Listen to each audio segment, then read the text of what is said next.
বল্টু পর্ব 12। চলুন তাহলে শোনা যাক। প্ল্যাটফর্মে বসে অপেক্ষায় অংশু। কমলাপুর থেকে ট্রেন ছেড়ে এয়ারপোর্ট স্টেশনে আসলেই এখান থেকে শুরু হবে যাত্রা। কিছুক্ষণ পর পাপিয়া ও শাওন জুটি এসে হাজির। বনলতা এক্সপ্রেস ছাড়বে দুপুর 1:30 ঘটিকায়। রেদওয়ানি ট্রেনের টিকিট সহ সবকিছু ম্যানেজ করেছে। বনলতা এক্সপ্রেস ট্রেনটি কমলাপুর থেকে ছেড়ে এলে এয়ারপোর্ট স্টেশনে এসে থামবে। তারপর আর কোথাও নাকি তার স্টপেজ নেই। ঢাকা থেকে রাজশাহীর ভ্রমণটা অল্প সময়ে পার করা যাবে। এটা এক প্রকার ভালোই হলো। আবার ভাবনায় আসে, অতি দূরত্বের পথ হলে ট্রেনের বিরতি থাকলে অন্যরকম একটা ফিল থাকে। এক একটা স্টেশনে ট্রেন থামবে আর সেই অঞ্চলের মানুষগুলোর চলাফেরা, কথাবার্তা সহ সকল গতিবিধি নজরে আসে। অন্যদিকে বিভিন্ন ধরনের হকার ট্রেন থামলেই ছুটে আসতে দেখা যায়। তড়িঘড়ি করে নিজেদের পণ্য বিক্রির দৃশ্যটাও বেশ লাগে। অলস বসে থাকা হকারগুলো ট্রেন আসার সাথে সাথে 5 মিনিটের জন্য এতটাই ব্যস্ত হয়ে ওঠে যে পণ্য ক্রয় বিক্রয় ব্যতীত অন্য কোনো কিছুতেই তাদের আর আকর্ষণ থাকে না। এদিকে কাঙ্ক্ষিত স্টেশনে ট্রেন ভিড়লে একদল উঠে দাঁড়ায় বিভিন্ন সিট থেকে। তখন সিটগুলো খালি হয়ে যায়। আবার আরেক দল দ্রুত এসে টিকিটের সাথে নিজের আসন খোঁজায় ব্যস্ত হয়ে ওঠে। পুরাতন কিছু মানুষকে রেখে ট্রেন নতুন কিছু মানুষ নিয়ে আবার ছুটতে শুরু করে। যখনই মানুষগুলো ট্রেনে উঠে পড়ে তখন ক্ষণিকের জন্য নতুন মানুষ হয়ে যায় এবং পরের স্টেশন আসতে আসতে সে আবার পুরাতন মানুষ হয়ে ওঠে। আমাদের জীবনটা এমনই ধারার। প্রতিনিয়ত আমাদের নতুন মানুষের দেখা মিলে আর সময়ের ব্যবধানে মানুষটা জীবনে স্থান করে নেয়। তারপর নতুন মানুষটাও একদিন পুরাতন হয়ে যায়। কিরে, এভাবে একা বসে কি ভাবছিস? কিছু না। পাপিয়া কোথায়? ওয়েটিং রুমে বসে আছে ব্যাগ সহ। তোকে দেখে বাইরে আসলাম। এত ভিড়ে এখানে বসে আছিস কেন? ভেতরে চল, ওখানে অন্তত ভিড়টা কম আছে। না না, এখানেই ভালো লাগছে। জানিস, এই প্ল্যাটফর্ম একটা স্কুল। এখানে জীবনের বাস্তবতায় পাঠ পড়ানো হয়। আর শিক্ষককে জানিস?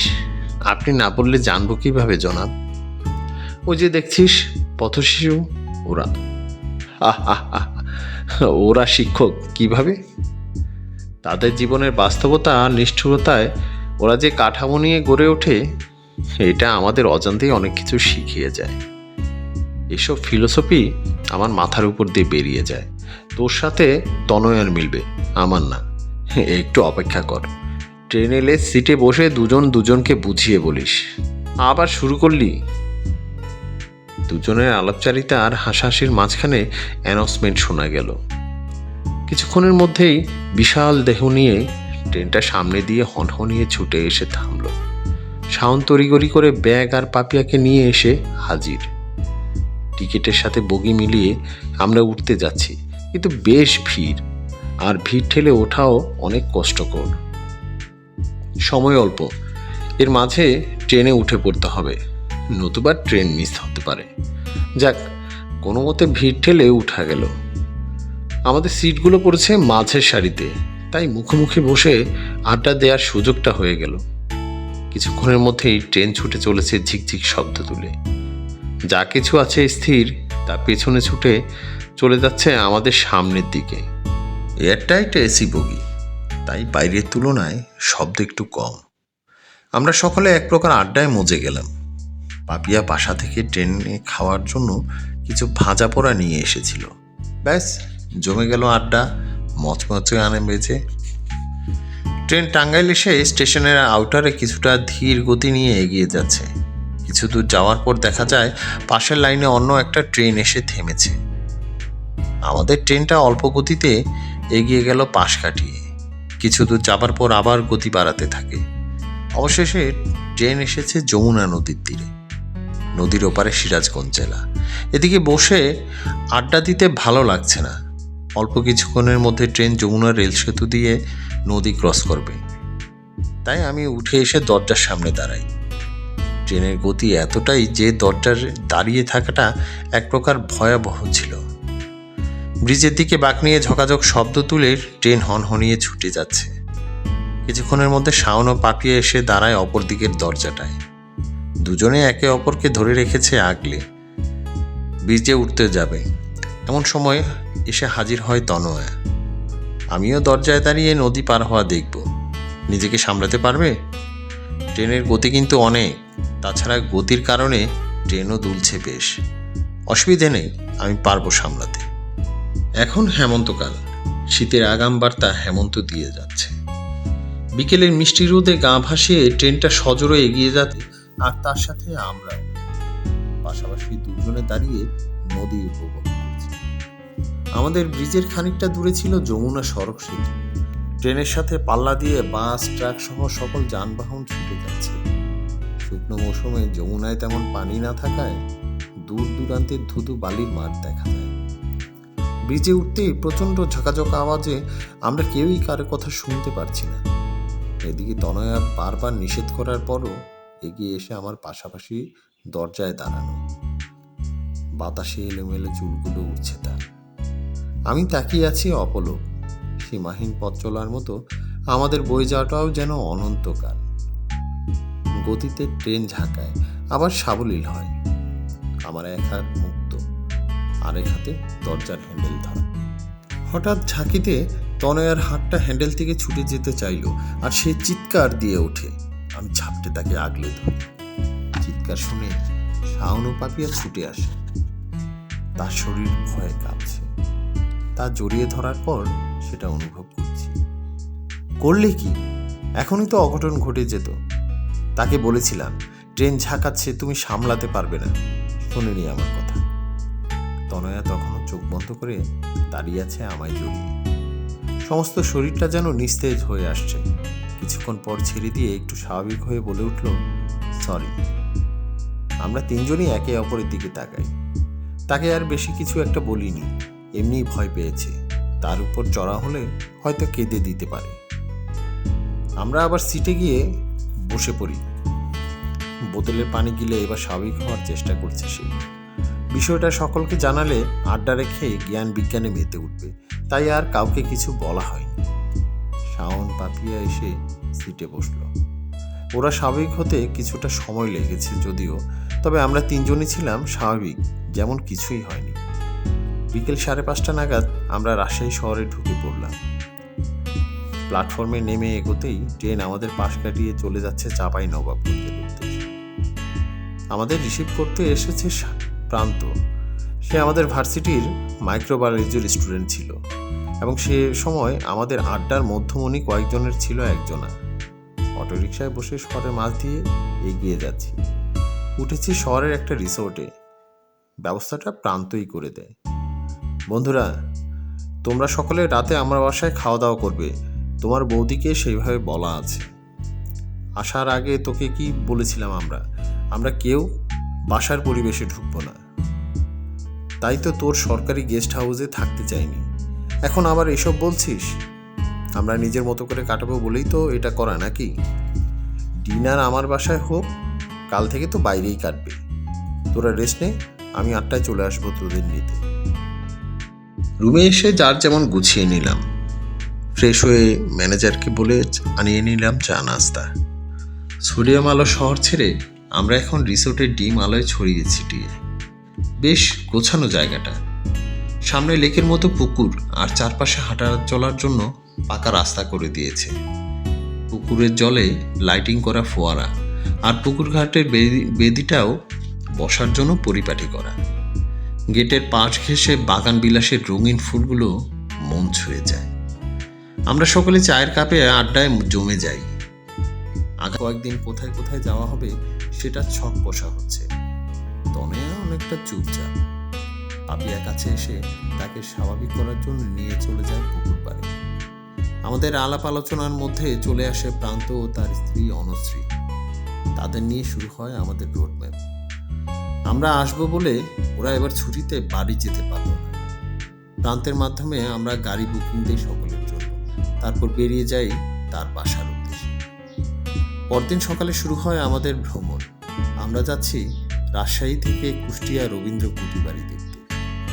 ভোর 6টায় উঠে তৈরি হয়ে নাস্তা সারি। এদিকে গাড়ি এসে হাজির। আমরা তড়িঘড়ি করে উঠে পড়ি। প্ল্যানটা ছিল যাবার পথে যতগুলো স্পট পড়বে নেমে দেখে যাব। আমরা প্রথম শুরু করলাম পুটিয়া রাজবাড়ি দিয়ে, যেটা রাজশাহী থেকে প্রায় 32 কিলোমিটার উত্তর পূর্বে রাজশাহী নাটোর মহাসড়কের অভিমুখে অবস্থিত। আমরা সেখানে পৌঁছে ঝটপট নেমে পড়লাম। বেশি সময় নেওয়া যাবে না। এদিকে প্রান্তের স্ত্রী অনশ্রী আমাদের রাজবাড়ির ইতিহাস সম্পর্কে জানাচ্ছে। জানেন, পুটিয়া রাজবাড়ির ইতিহাস আনুমানিক 1556 সাল পরবর্তী সময়কাল, যখন মুঘল সম্রাট আকবর সালতানাত। এটি তখনকার লস্করপুর পরগনার অন্তর্গত ছিল। রাজবংশ তার বিভিন্ন বিষয়াবলী এখানে প্রাচীরগুলোয় কিছু কিছু লেখা আছে।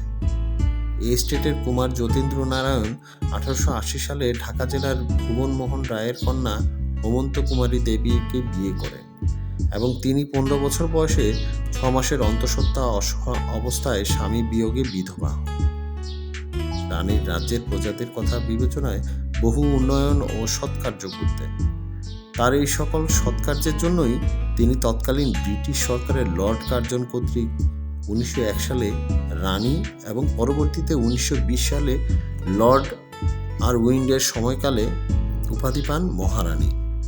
1895 সালে মহারানী হেমন্ত কুমারী দেবী তার শাশুড়ি মহারানী শরৎ সুন্দরী দেবীর সম্মানে আকর্ষণীয় ইন্দো ইউরোপীয় স্থাপত্য রীতিতে আয়তাকার দ্বিতল এই রাজবাড়িটি নির্মাণ করেছিলেন।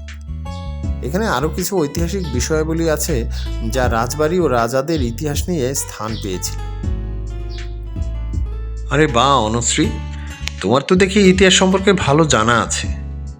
সত্যি বলতে কি, আমার প্রত্নতাত্ত্বিক বিষয় ও ইতিহাসের প্রতি আগ্রহটা ছিল বহুদিনের।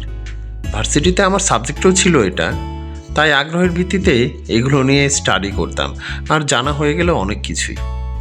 এখানে জমিদারি ভাগাভাগি নিয়েও বেশ কিছু কাহিনী রয়েছে। চলুন অন্য জায়গাগুলো ঘুরে দেখা যাক। আমরা এক এক করে ঘুরে দেখছি আর অনুশ্রীর বর্ণনাগুলো শুনে যাচ্ছি। সে না আসলে হয়তো এই জায়গাটা সম্পর্কে এতটা বিশদ জানা হতো না। শুধু আসতাম আর ঘুরে দেখে চলে যেতাম। অনুপ নারায়ণের 4 পুত্র নরেন্দ্র নারায়ণ, মেদ নারায়ণ, রূপনারায়ণ ও প্রাণ নারায়ণ।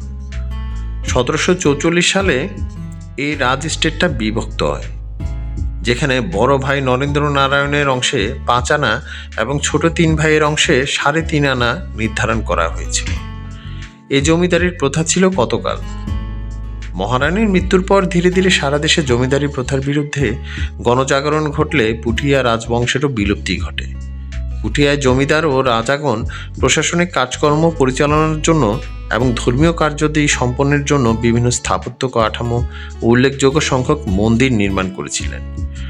লক্ষ্য করলে দেখবেন এখানকার অধিকাংশ মন্দিরে পোড়ামাটির ফলক স্থাপিত। আমরা একে একে সব ঘুরে দেখতে লাগলাম। 5 আনি, 4 আনি রাজবাড়ি সহ আরও অনেক কিছু। ঘুরতে ঘুরতে আসলাম গোবিন্দ মন্দির। এটি একটি উঁচু বেদির উপর প্রতিষ্ঠিত, যার কেন্দ্রস্থলে রয়েছে একটি কক্ষ ও 4 কর্নারে রয়েছে 4টি বর্গাকৃতির ছোট কক্ষ। গর্ভগৃহের চারপাশে 4টি খিলান প্রবেশপথ। মন্দিরের পিলার ও দেয়ালের পোড়ামাটির ফলক দ্বারা সজ্জিত ছিল অসংখ্য দেবদেবী ও যুদ্ধের সাজসজ্জা, ফুল ইত্যাদি। তারপর ছোট আহ্নিক মন্দির, যেটা রাজবাড়ির দক্ষিণ পাশে অবস্থিত। অনুশ্রীর জানায় এটা প্রেমনারায়ণ 18 খ্রিস্টাব্দে নির্মাণ করেছিলেন। রাজবাড়ি থেকে প্রায় 100 মিটার দক্ষিণে আরানি সড়কের পূর্ব পাশে দেখলাম ছোট শিব মন্দির। পুঠিয়া বাজারে আসতেই দেখা গেল দোল মন্দিরটা।